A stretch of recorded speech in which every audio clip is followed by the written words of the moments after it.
제목으로 말씀을 전하겠습니다.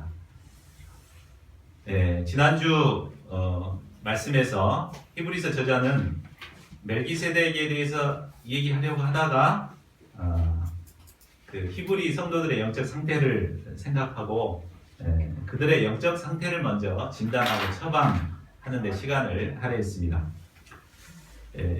그리고 이제 6장 후반부에 그들의 상태를 진단 처방한 후에 결론적으로 말하죠. 그 내용이 이제 6장 19, 20절입니다. 우리 한번 19, 20절 볼까요? 넘겨주시고 19, 20절 보면 우리가 하나님의 소망을 굳게 붙들게 되면 이제 이것은 영혼의 닭과 같아서 튼튼하고 견고한 휘장 안에 들어가게 된다고 결론을 내렸습니다. 여기서 이 견고한 휘장은 바로 성전 안에 성소와 지성소를 가로막고 있는 이 휘장을 말합니다. 튼튼하게 짜져 있기 때문에 아무도 찢을 수 없는 이 튼튼한 휘장을 말하죠. 그리고 이 휘장 안은 곧 하나님과 만남을 통해서 속죄 사역이 이루어지는 지성소가 있는 곳을 말합니다. 우리가 앞에서 배웠듯이 지성소는 1년에 한 번 대속죄일에 대제사장만이 들어갈 수 있는 곳이었습니다. 그러나 이제 멜기세덱의 반차를 따라 영원한 대제사장이 되신 예수님께서 우리를 위해서 그곳에 들어가셨기 때문에 이제 우리들도 들어가서 하나님을 만나고 사죄의 은혜를 누리게 되었음을 결론적으로 말해주고 있습니다. 이제 그러고 나서 이제 7장에서 설명에 들어가는 것이죠. 그러면 예수님 한 분이 들어가신 것이 왜 우리에게 영향을 끼쳐서 하나님이 계신 지성소로 들어갈 수가 있게 된 것입니까? 저자는 이제 7장부터 10장에 이르기까지 아주 자세하게 이 내용을 설명하고 있습니다. 그런데 우리가 지난 시간 저자가 얘기했듯이 이 멜기세덱 제사장, 제사제도 이것을 이해하기 위해서는 어린아이와 같은 신앙으로는 잘 이해하기가 쉽지가 않습니다. 마치 소화시키기 어려운 단단한 음식과도 같습니다. 그렇기 때문에 나태하고 게으른 자세로는 결코 이해할 수 없습니다. 그러나 아무리 거친 음식이라도 오래 씹다 보면 그 음식의 깊은 맛을 느낄 수 있듯이 우리가 참 어렵다 이렇게 생각하지 말고 그 말씀의 의미가 무엇인가를 깊이 묵상하고 계속 이렇게 생각하고 이렇게 되씹어 볼 때 그 말씀 속에 주신 하나님의 영적인 의미를 깊이 깨닫게 될 것입니다.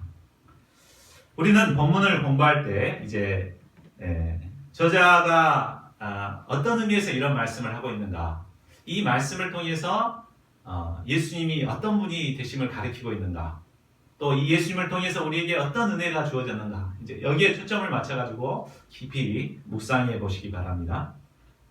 그럴 때 그 영적인 깊은 의미를 깨닫고 은혜를 누릴 것입니다.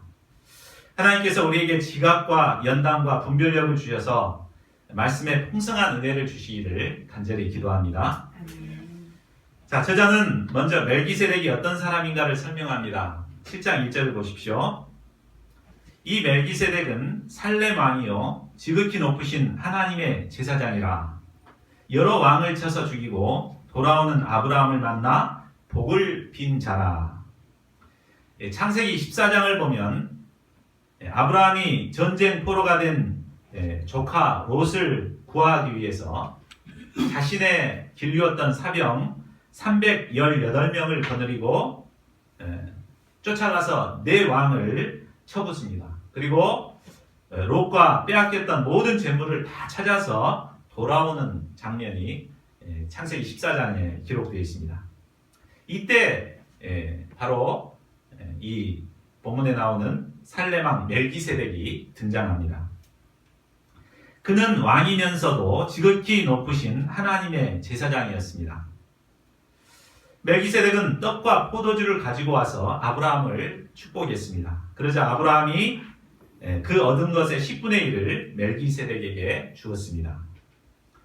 아브라함이 멜기세덱을 하나님의 제사장으로 인정하고 하나님께 대한 감사의 표시로 그에게 11조를 드린 것입니다. 자, 그러면 이스라엘의 조상인 아브라함이 11조를 드렸던 멜기세덱은 어떤 사람입니까? 2절과 3절을 보십시오. 멜기세덱이 어떤 자인가는 먼저 그 이름을 통해 나타내고 있습니다. 멜기세덱, 그 히브리어의 뜻으로 보면 말키, 나의 왕이라는 뜻이거든요. 그 채터, 그 의를 나타내는 채터라는 말이고, 그래서 그 나의 왕은 의로우시다라는 이름의 뜻입니다. 바로 이름부터가 그가 의의 왕임을 말해주고 있습니다. 또한 그는 살렘 왕이었습니다. 살렘은 지금의 예루살렘일 것으로 추정하고 있습니다. 그런데 살렘 역시 우리가 잘 아는 샬롬에서 나온 말이거든요. 그래서 평화의 왕이다라는 의미입니다. 곧 멜기세덱은 의의 왕이요 평강의 왕이었습니다. 그는 왕이면서도 동시에 지극히 높으신 하나님의 제사장이었습니다. 그가 제사장인 것을 보면은 아브라함의 이전 시대에도 제사 제도나 제사장이 이미 존재했음을 알 수 있습니다. 창세기를 보면 인간이 범죄하여 에덴에서 쫓겨난 직후부터 제사가 시작되죠. 그래서 가인과 아벨이 하나님께 제사를 드립니다.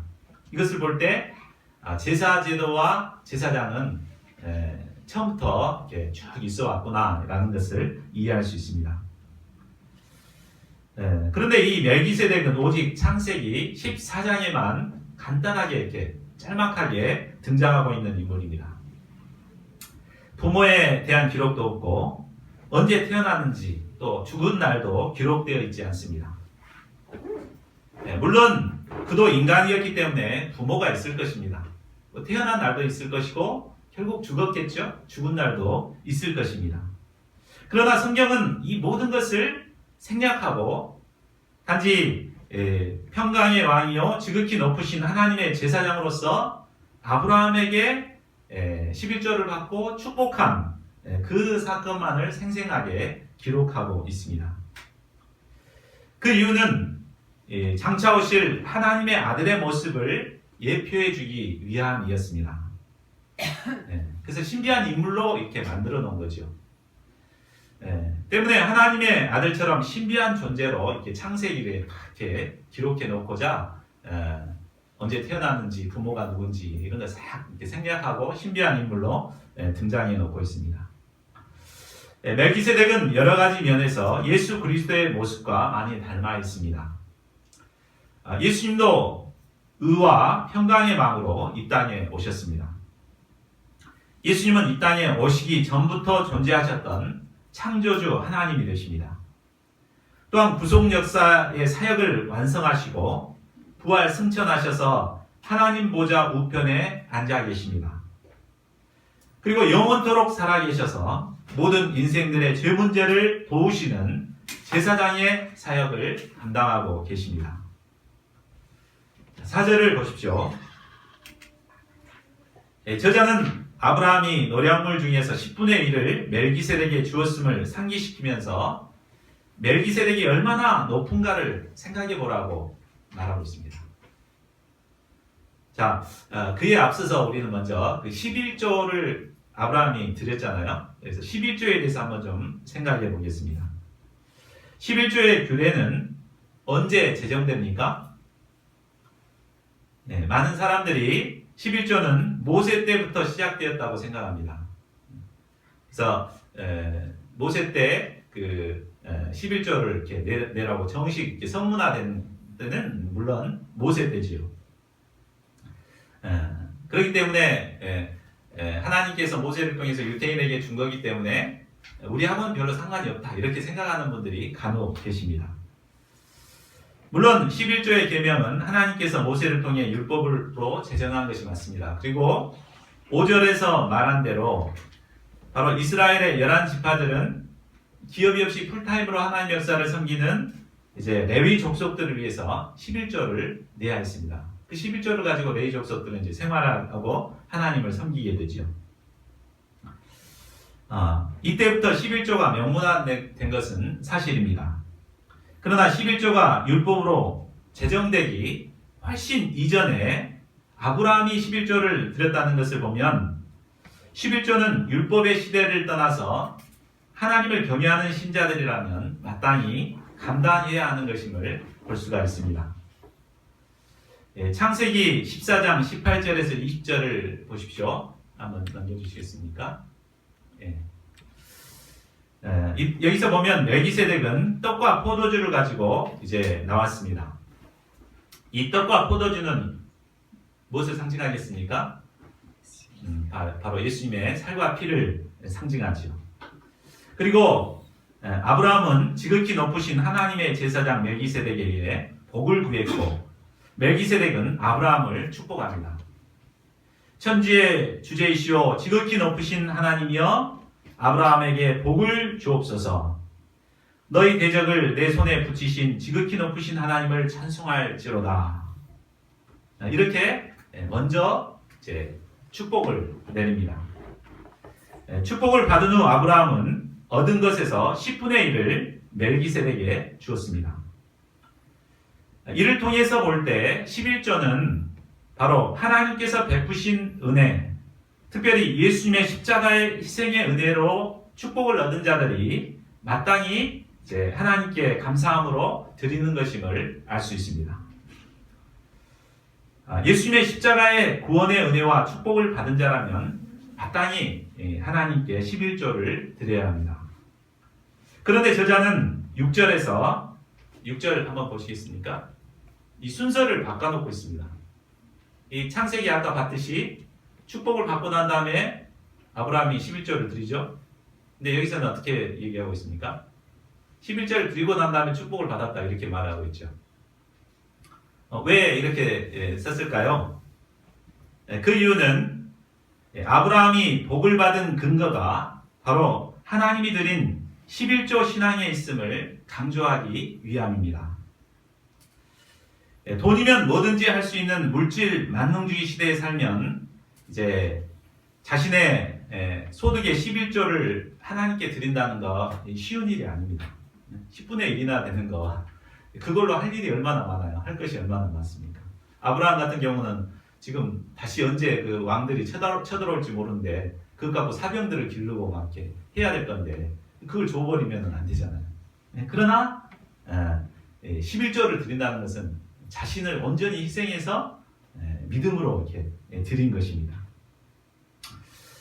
자, 11조는 하나님께 대한 믿음 없이는 감당할 수 없는 신앙입니다. 그러나 이렇게 드리는 자를 하나님께서는 기뻐하시고 그를 축복해 주신 것을 볼 수가 있습니다. 말라기서 3장 10절에서도 하나님께서 이렇게 약속하십니다. 우리 한번 같이 읽어볼까요? 시작. 만군의 여호와가 이르노라 너희의 온전한 11조를 창고에 들여 나의 집에 양식이 있게 하고 그것으로 나를 시험하여 내가 하늘 문을 열고 너에게 복을 쌓을 곳이 없도록 붙지 아니하나. 하나님을 시험하지 마라 그랬는데 유일하게 이곳에서는 시험하라고 그랬습니다. 그러니까 믿음으로 이렇게 드리는 자들을 하나님께서는 축복하시는 것을 볼 수 있습니다. 그래서 히브리서 저자가 이것을 강조하고자 하는 것입니다. 자, 그러면 아브라함이 멜기세덱에게 축복을 받았다는 것이 무엇을 말하고 있습니까? 이는 멜기세덱이 아브라함보다 훨씬 높은 자라는 사실을 말해주고 있습니다. 아브라함은 어떤 사람입니까? 유태인이 물론 조상이기 때문에 존경하지만 유태인뿐만 아니라 기독교인들도 정말 존경하는 인물이죠. 저도 그래서 아브라함이라는 이름을 받았는데 또 기독교인들뿐만 아니라 그 이슬람 교도들도 아주 이렇게 신성시할 정도로 존경하는 인물입니다. 얼마 전 사우디에서 이슬람 성지인 메카 인근에서 717명이 숨지고 805명이 다치는 사고가 일어났죠. 예. 이 사고가 일어난 곳이 어떤 곳인지 아십니까? 예. 그곳이 이제 코란에 기록되기를 아브라함이 그곳에서 돌을 던져가지고 마귀를 쫓아냈다. 예. 그렇게 해서 그곳이 성지가 되었고 그곳에서 이제 그 똑같이 퍼포먼스를 하기 위해서 사람들이 몰리다가 이런 사고를 당한 것입니다. 이때 추정하기는 한 200만이 이렇게 몰려왔다고 그러더라고요. 이처럼 아브라함은 세계에 참 가장 유일하게 인류 역사상 가장 존경받는 인물이 아닌가 싶습니다. 그러나 그처럼 위대한 아브라함이 멜기세덱 앞에서는 머리를 조아리며 축복을 구하였습니다. 멜기세덱은 인류 역사상 가장 존경받는 아브라함에게 손을 얹어 축복한 사람입니다. 그러니까 축복한 사람이 훨씬 위대하죠. 아버지가 자식을 축복하지 자식이 아버지를 축복하지 않잖아요. 그러니까 아브라함보다도 멜기세덱이 훨씬 더 존귀한 분임을 볼 수가 있는 것입니다. 또한 아브라함이 11조를 드렸다는 것은 아브라함의 후손인 레위인들과 또 제사장들과 제사장들도 모두 멜기세덱에게 11조를 드린 것이나 다름이 없습니다. 멜기세덱은 아브라함뿐만 아니라 모든 제사장들보다도 훨씬 뛰어난 분이 되십니다. 결국 저자가 말하고자 하는 바가 무엇입니까? 그것은 멜기세덱의 반차를 따라 제사장이 되신 예수님께서는 아브라함보다도 또 구약의 수많은 제사장들보다도 훨씬 뛰어나신 분이라는 것을 말하고자 하는 것입니다. 자, 그러면 하나님께서는 왜 구약의 제사장들이 있는데도 멜기세덱의 반차를 따를 다른 제사장을 세우고자 하셨을까요? 수많은 제사장들이 있는데 왜 따로 이렇게 제사장을 세우려고 했을까요? 11절을 보십시오. 그것은 레위 계통의 제사 직분으로는 온전함을 얻을 수 없기 때문입니다. 구약의 제사 제도는 불완전합니다. 그래서 우리에게 온전한 죄사함의 은혜를 줄 수가 없습니다. 물론 그 순간에는 죄사함의 은혜를 누리게 되지만 우리는 또다시 죄를 범하게 되잖아요. 그렇기 때문에 그것은 불완전합니다. 때문에 하나님께서는 죄인들의 온전한 구원을 위해서 멜기세덱의 반차를 따르는 제사장을 세우고자 하신 것입니다. 하나님께서는 예수님을 멜기세덱과 같은 제사장으로 세우시고 구약의 제사장들과는 전혀 다른 죄사함의 구원의 역사를 이루고자 하셨습니다. 자, 12절을 보십시오.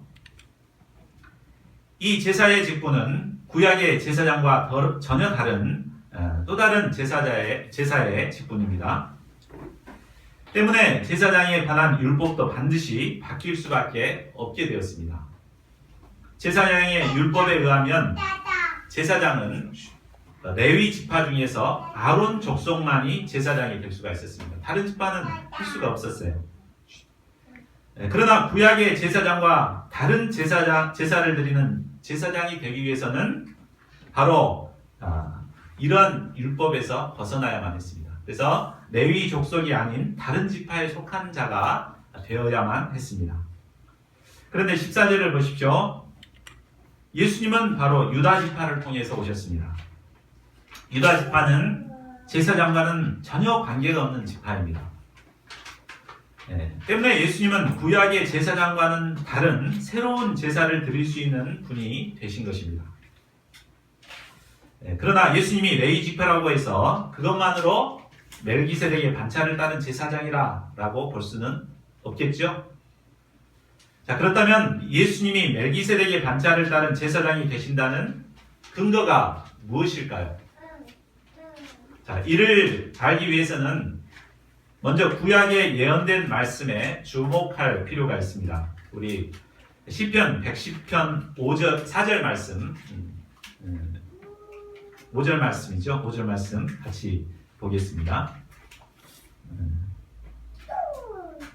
같이 한번 읽어볼까요? 시작. 여호와는 맹세하고 변하지 아니하시리라 이르시기를 너는 멜기세덱의 서열을 따라 영원한 제사장이라 하셨도다. 자, 이 말씀을 볼 때 멜기세덱의 서열을 따르는 제사장이 되기 위해서는 어떤 조건이 필요함을 알 수 있습니까? 첫 번째는 바로 여호와 하나님의 맹세가 있어야 함을 볼 수가 있죠. 또 그리고 두 번째는 변하지 않은 영원한 생명을 가진 자야만 함을 알 수가 있습니다. 영원한 제사장이 되려면 영원히 죽지 않아야 되잖아요. 그래서 이 두 가지를 충족해야만 멜기세덱의 반차를 따른 제사장이 될 수가 있습니다. 자, 과연 누가 이 두 가지를 충족할 수 있겠습니까? 예수님밖에 없습니다. 예수님만이 이 두 가지를 온전히 충족시킬 수 있는 유일한 분이 되십니다. 자, 16절을 보십시오. 그는 육신에 속한 한 계명의 법을 따르지 아니하고 오직 불멸의 생명의 능력을 따라 되었으니, 예수님만이 불멸의 생명의 능력으로 제사장이 되신 분이십니다. 예수님께서는 십자가에서 죽으신 후 사흘 만에 사망 권세를 파하시고 부활하사 영원한 생명을 얻으셨습니다. 불멸의 생명의 능력을 가지신 이 예수님만이 멜기세덱의 반차를 따르는 영원한 제사장이 되실 수 있습니다. 또한 20절, 21절을 보십시오. 예수님께서 제사장이 되신 것은 하나님의 맹세 없이 된 것이 아닙니다. 구약의 제사장들은 맹세 없이 그저 출신 성분에 따라 제사장이 될 수 있었습니다. 그러나 예수님께서는 하나님께서 친히 맹세로서 세우신 영원한 대제사장이 되십니다. 제자는 히브리서 5장 5절 6절을 통해서 이미 증거했죠. 또한 이와 같이 그리스도께서 대제사장 되심도 스스로 영광을 취하심이 아니요 오직 말씀하신 이가 그에게 이르시되 너는 내 아들이니 내가 오늘 너를 낳았다 하셨고, 또한 이와 같이 다른 데서 말씀하시되 내가 영원히 멜기세덱의 반차를 따르는 제사장이라 하셨으니, 예수님은 하나님의 맹세로 대제사장이 되신 분이십니다. 하나님께서는 우리의 온전한 구원을 위해서 멜기세덱의 반차를 따르는 영원한 대제사장이신 예수님을 허락하셨습니다. 그러면 우리는 영원한 대제사장 예수님을 통해서 구체적으로 어떤 은혜를 누리게 되었습니까? 자, 첫째로 우리는 대제사장 예수님을 통해서 율법보다 더 좋은 소망을 얻고 하나님께 가까이 가게 되었습니다. 18, 19절을 보십시오. 구약의 계명은 연약하고 무익하였습니다. 그래서 율법은 아무것도 온전하게 하지 못하였습니다. 율법을 알면 알수록 우리가 죄인이라는 사실은 깊이 깨닫게는 되지만 그것이 우리에게 유익을 주지 못했습니다. 그래서 더욱더 하나님과 멀어질 수밖에 없었습니다. 그런데 우리의 모든 죄를 담당해 주시는 영원한 대제사장 예수님을 통해서 우리는 더 좋은 소망을 얻게 되었습니다. 우리의 모든 추하고 더러운 죄를 사함받고 거룩하신 하나님 앞에 가까이 나갈 수 있게 되었습니다. 우리는 영원한 대제사장 예수님을 통해 날마다 하나님께 나아가 교제하며 주님이 주시는 풍성한 은혜를 누리게 되었습니다. 둘째로 더 좋은 언약의 보증을 얻게 되었습니다. 22절을 보십시오. 구약에서 하나님께서 이스라엘과 맺은 언약은 구언약이었습니다. 그것은 이 쌍무 언약으로서 이스라엘 백성들이 하나님의 규례와 명령을 지켜야만 얻을 수 있는 언약이었습니다. 그러나 우리 인간은 근본적으로 연약해서 하나님의 규례와 명령을 온전히 지킬 수 없는 자들입니다. 주일 예배 때 기도할 때는 의롭게 살고자 결단을 해보지만 한 주를 돌아오고 나면 결단한 대로 살기보다는 죄와 허물을 드릴 뿐이었습니다. 결국 구언약을 소유한 자들은 사도 바울처럼 오라 나는 권고한 사람이로다 하며 절망할 수밖에 없습니다. 그러나 영원한 대제사장 예수님은 우리에게 더 좋은 새 언약의 보증이 되십니다. 여기서 보증이라는 말은 헬라어로 엥기오스라고 쓰여 있는데 이것은 자신을 담보로 보증을 하는 보증인을 말합니다. 즉 예수님은 자신을 담보로 해서 우리에게 더 좋은 언약, 새 언약을 주시는 분이라는 말입니다. 우리는 영원한 대제사장 예수님을 담보로 더 좋은 새 언약을 받은 언약의 백성들이 되었습니다. 셋째로 온전한 구원을 얻게 되었습니다. 23절에서 25절 말씀입니다. 앞서 저자는 레위 계통의 제사 직분으로는 온전함을 얻을 수 없다고 말했습니다. 온전함을 얻지 못하는 가장 큰 이유는 제사장들 역시 죽음을 맞이해야 하는 유한한 존재이기 때문입니다. 그래서 구약의 제사장들은 계속 새로운 제사장이 뒤를 이어 제사장의 직분을 감당했습니다. 역사학자 요세푸스에 의하면 아론 때부터 AD 70년 예루살렘 멸망 때까지 대제사장, 제사장 일반 제사장이 아니라 대제사장만 해서 83명이었다고 합니다. 그러나 예수님은 죽음의 권세를 파하시고 영원히 살아계시기 때문에 그 제사의 직분도 갈리지 않고 영원합니다. 자, 25절을 보십시오. 그러므로 자기를 힘입어 하나님께 나아가는 자들을 온전히 구원하실 수 있으니, 바로 예수님만이 우리를 온전히 구원하시는 대제사장이 되십니다. 우리가 이 예수님을 믿고 하나님께 나아갈 때 예수님께서는 우리를 죄와 사망으로부터 온전히 구원해 주십니다. 그 이유가 무엇입니까? 이는 그가 항상 살아서 저희를 위하여 간구하심이라. 예수님은 항상 살아계신 대제사장으로서 우리를 위해서 중보기도를 하시는 분이십니다. 이 예수님의 간구와 기도가 있기 때문에 연약한 우리들이 이 죄악된 세상에서 하나님의 백성들로 살아갈 수 있습니다. 이 예수님의 중보기도가 있기에 우리는 연약함을 불구하고 온전한 구원에 이룰 수가 있게 된 것입니다.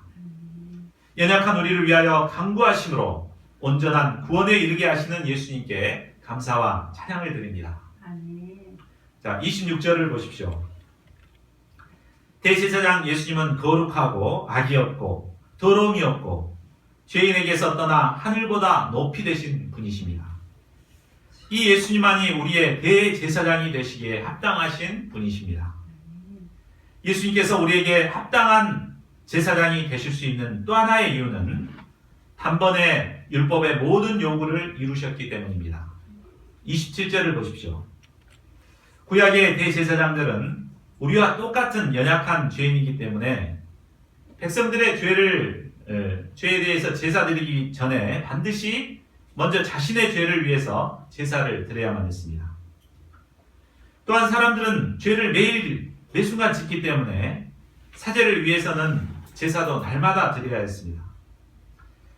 그러나 우리의 대제사장 예수님은 그럴 필요가 없으십니다. 왜냐하면 단번에 자기를 들여서 모든 것을 이루셨기 때문입니다. 이는 친히 하나님의 어린 양이 되셔서 세상의 모든 죄를 지고 십자가에 달려 죽으심으로 모든 속죄의 사역을 이루셨기 때문입니다. 우리는 나의 모든 죄를 대신하여 십자가에 달려 죽으신 예수님을 영접하기만 하면 단번에 모든 죄에서 벗어나 완전한 구원에 이르게 됩니다. 하나님께서는 맹세의 말씀을 통해 영원히 온전하게 되신 아들을 영원한 대제사장으로 세우셨습니다. 자, 그러면 저자가 이처럼 어려운 제사 제도 또 제사장 제도를 거론하며 우리의 대제사장 되신 예수님을 증거하는 이유가 과연 무엇이겠습니까? 참 굉장히 어렵죠. 어려운 말씀 이렇게 구구절절히 하시는 이유가 무엇일까요? 우리 8장 1절을 결론적으로 보겠습니다. 같이 읽어볼까요? 시작. 지금 우리가 하는 말의 요점은 이러한 대제사장이 우리에게 있다는 것이다.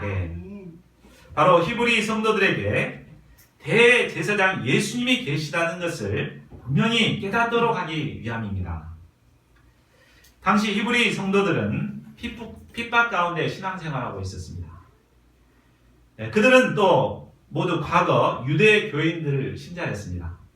그래서 과거에는 화려한 성전에서 제사 제도를 드리고 그랬던 자들입니다. 그런데 지금 예수님을 믿고 핍박 가운데 계속 살아가고 있습니다. 처음에는 이 핍박이 오래가지 않겠지, 조금 있으면 더 좋은 세상이 오겠지, 이런 기대감으로 신앙생활을 했을 것입니다. 그런데 갈수록 핍박이 더해졌습니다.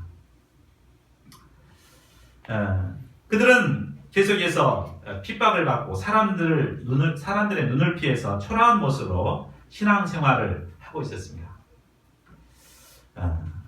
핍박이 계속 심해지니까 그들의 마음속에는 과거에 대한 생각이 떠올랐겠죠.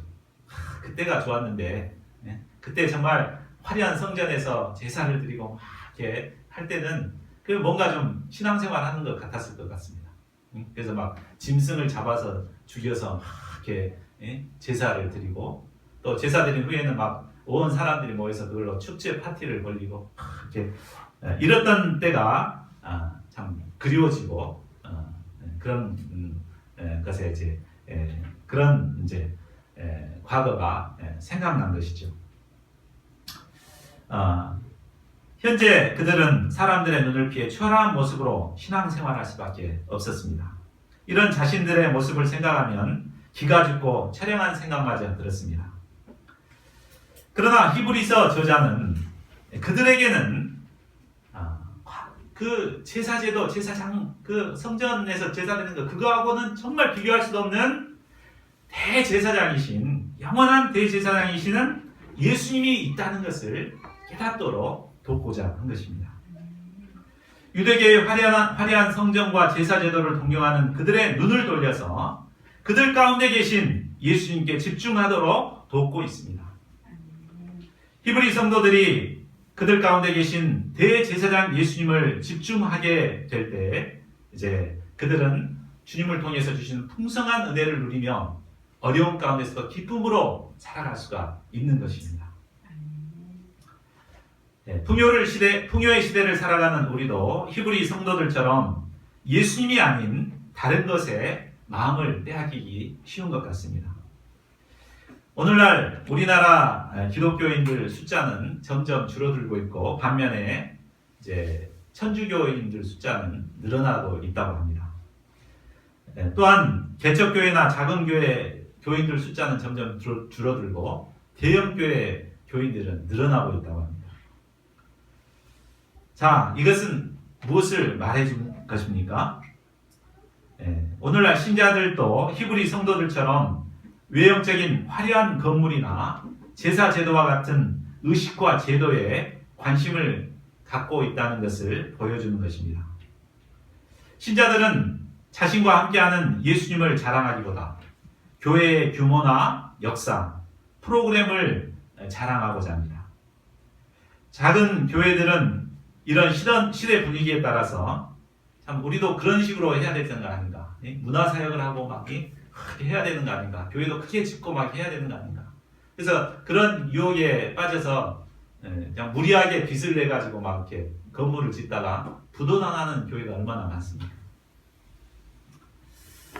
저도 개척 초기에는 이런 데 관심을 많이 가졌습니다, 솔직히. 그래서 초기부터 이제 양들이 오면은 우리 교회는 세계 선교사들이 많이 있어가지고 적은 비용으로 유학을 갈 수가 있다, 이런 것을 자랑하고, 또 우간다 힐링 미션 같은 거 이렇게 참여할 때 이렇게 지원도 해주고 이렇게 한다. 이걸로 이제 그 제자 양성을 하고자 했었습니다. 또 이것 때문에 매년 이렇게 제자 양성을 할 수도 있었습니다. 그러나 제자로 세워난 그들은 결국 목적을 달성한 후에는 우리에게 상처만 남기고 떠나버렸습니다. 이를 통해 우리는 외적으로 드러난 화려한 프로그램들이 우리의 구원의 역사를 이룰 수 없다는 것을 깨닫게 해주었습니다. 우리에게는 화려한 교회 건물이나 또 젊은이들이 좋아하는 프로그램이 없습니다. 그러나 우리에게는 영원한 대제사장이신 예수님께서 우리와 함께 계십니다. 우리가 우리에게 계신 대제사장 예수님께 집중하고 예수님께 믿음으로 나아갈 때 주님이 주시는 풍성한 영적인 은혜를 누리게 될 것입니다. 대제사장 예수님을 통해 구약의 율법과 비길 수 없는 더 좋은 소망을 얻게 됩니다. 그리고 하나님께 가까이 나아가 온전함을 얻게 됩니다. 예수님을 통해 더 좋은 언약, 새 언약의 백성이 될 수 있습니다. 무엇보다 우리를 위해 강구하시는 예수님으로 말미암아 온전한 구원을 얻게 됩니다. 저희 모두가 우리에게 있는 영원한 대제사장 예수님께 집중할 수 있기를 기도합니다. 그래야 해서 주님이 주시는 이 모든 은혜를 누리는 복된 자들이 될 수 있기를 간절히 기도합니다. 요절 말씀 읽고 기도하는 시간 갖겠습니다. 주보에 보시죠. 주보에 시작. 지금 우리가 하는 말의 요점은 이러한 대제사장이 우리에게 있다는 것입니다. 우리가 신앙생활을 한다고 하지만 예수님께 집중하지 못하고 세상의 화려함 또 이런 거룩한 제사제도와 같은 것에 마음을 빼앗길 때가 얼마나 많았습니까? 그러나 우리에게 있는 대제사장 예수님을 깨닫고 예수님께 집중하고 예수님의 주시는 풍성한 은혜를 누리는 신앙을 새롭게 회복하고자 하는 믿음의 결단을 드리는 시간이 되었으면 좋겠습니다. 시간 통성으로 기도하겠습니다. 하나님 아버지, 세상 우주적인 시대에 편승하여서 저도 세상 것을 쫓아 하나님의 역사를 섬기고자 한다는 것을 깨닫습니다.